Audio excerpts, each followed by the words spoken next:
Hey guys, Desolate Magic here. Time to move on to the blue spoilers from the new Battlebond set that's going to be released, I believe, on June 8th. So let's start with a card that I already hate, and I hope they ban it from everything, even though honestly it would really only be good in Modern. I mean, it'll be good in Commander, but not ban-worthy, but just on principle, they should not only ban this card from every format, but they should fire whoever designed it. It's Arcane Artisan.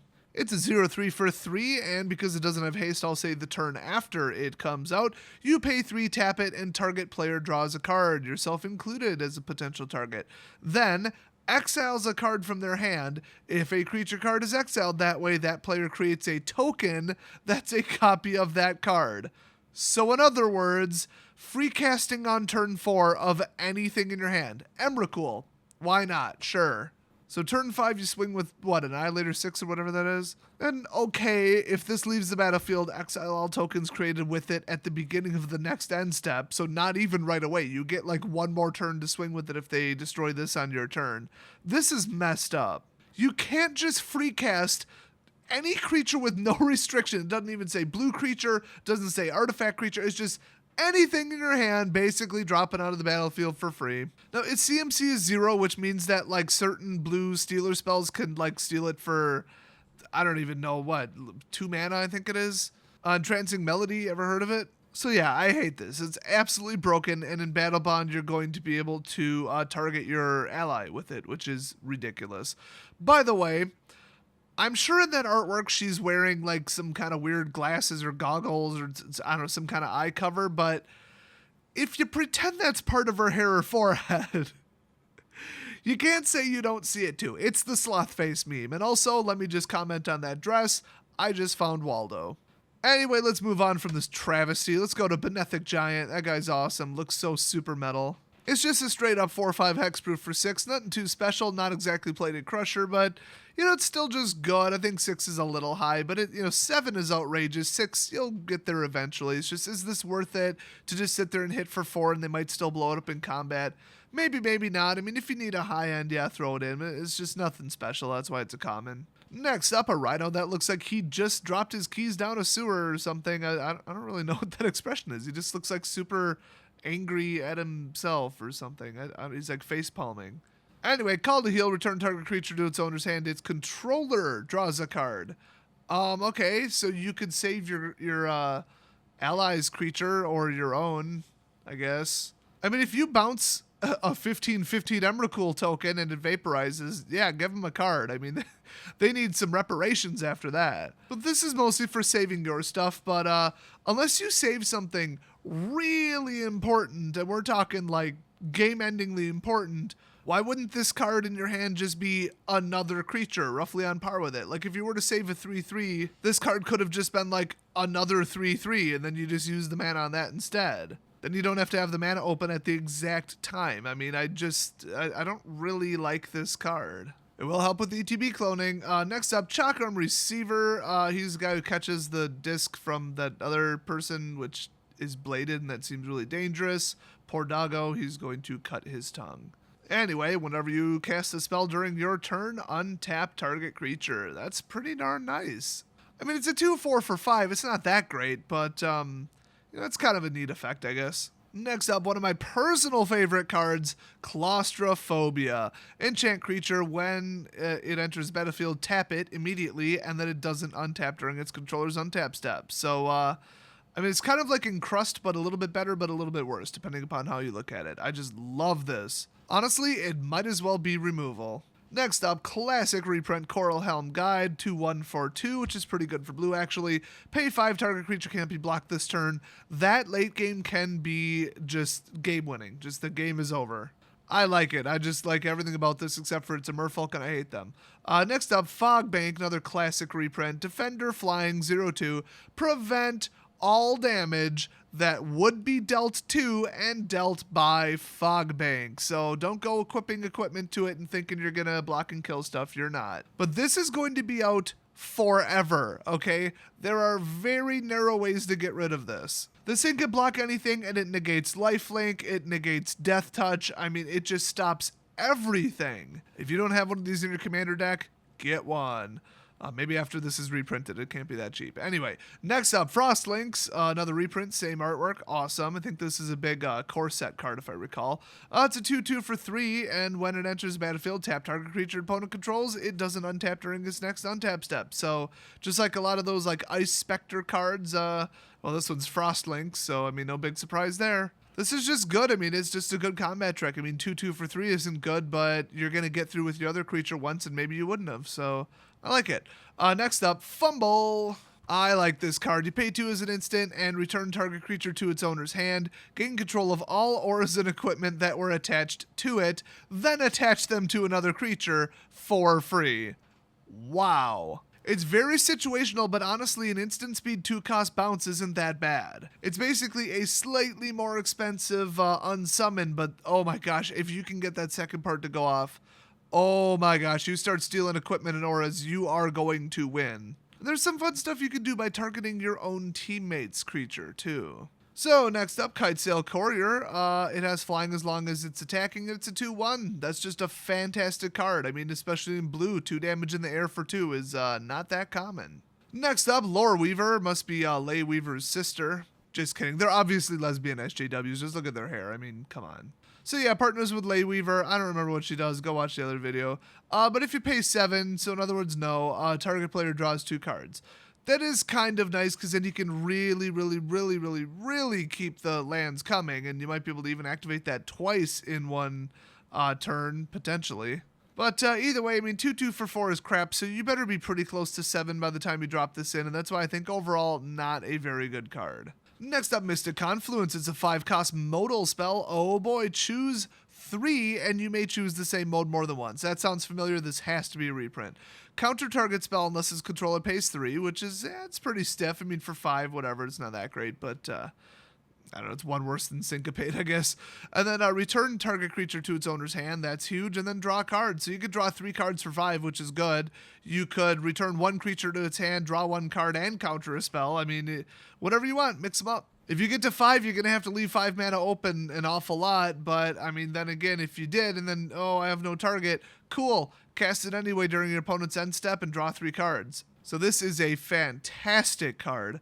Next up, Negate. It negates stuff, duh. Next up, Nimbus Champion. I'm not going to read Negate. You know what it does. It is literally the most printed non-land card in Magic, if I'm not mistaken. So this is a flying 4/4 for 6. Whenever it attacks, you may return target creature to its owner's hand. If that creature's power is less than or equal to the number of warriors your team controls. So you are going all in warriors, and blue has almost no warrior synergy, so good luck for that. But it is team. So, I mean, still, this is pretty good. 4 damage in the air, I mean, that ain't no joke either. Next up, the Death Eater symbol, apparently. It's Nimbus of the Isles. It's just a flying 3/3 for 5. It's crap. It's elemental. It has no synergy. I hate it. But what I don't hate is Omen Speaker. I think this is already leaked for M19, by the way. Like, spoiler alert. In a spoiler video. It's a spoiler within a spoiler. Anyway, 1/3 for 2. When it enters battlefield, Scry 2.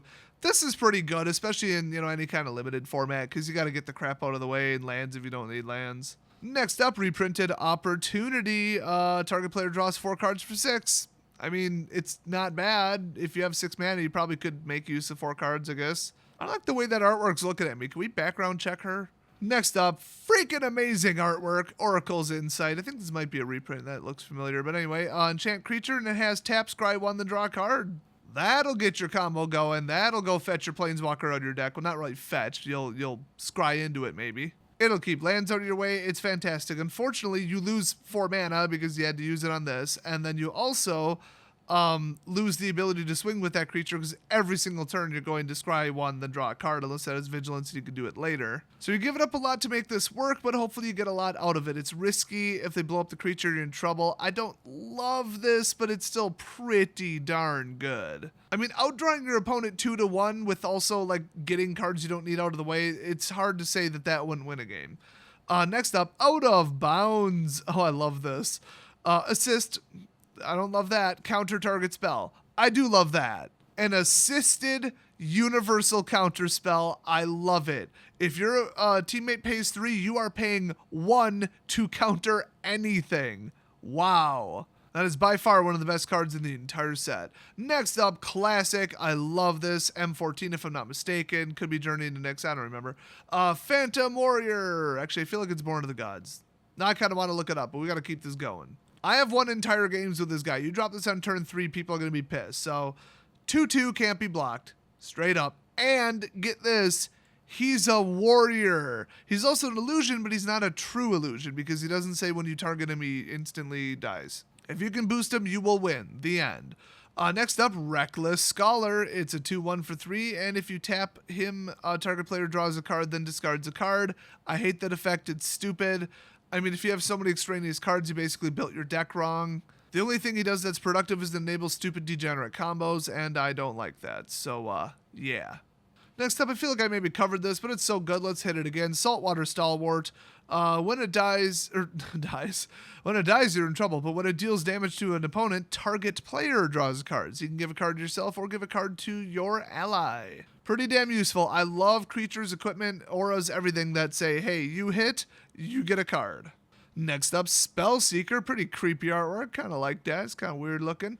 It's a 1/1 for 3, and when it enters the battlefield, you may search your library for an instant or sorcery card with convert a mana cost 2 or less, reveal it, put it into your hand, then shuffle your library.